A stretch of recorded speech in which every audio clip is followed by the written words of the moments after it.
எனவே இந்த விடயங்கள் இவ்வாறு இருக்க கிளீன் ஸ்ரீலங்கா வேலை திட்டம் இன்றைய தினம் ஆரம்பமாகிறது. ஜனாதிபதி அனுரகுமார் திசாநாயக்கவினுடைய அந்த கொள்கைக்கு அமைய இந்த நடவடிக்கை இடம்பெறப் போகிறது. இன்றைய தினம் நாடு முழுவதும் அரச நிறுவனங்களில் இதற்கான ஏற்பாடுகள் மேற்கொள்ளப்பட்டிருக்கின்றன.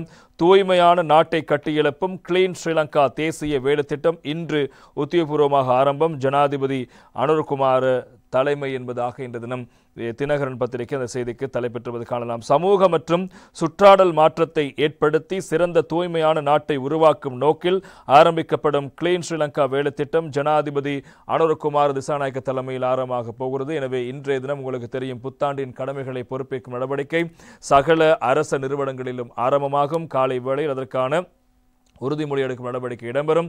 எனவே 8:30 மணிக்கு அந்த நடவடிக்கையில் ஆரம்பிக்குமாறு பொது நிர்வாக அமைச்சு விசேடமாக இதனை அறிவித்திருக்கிறது. எனவே 9 மணி அளவில் ஜனாதிபதி செயலகத்திலிருந்து இது தொடர்பான அந்த கிளீன் ஸ்ரீலங்கா வேலைத்திட்டத்தினுடைய ஆரம்ப நிகழ்வு இடம்பெறும். எனவே அது தொடர்பான உறுதி எடுக்கும் நடவடிக்கையும் இன்றைய தினம் இடம்பெறப் போகிறது. அதற்கான தமிழ் மற்றும் ஆங்கில மொழி மூல சிங்கள மொழி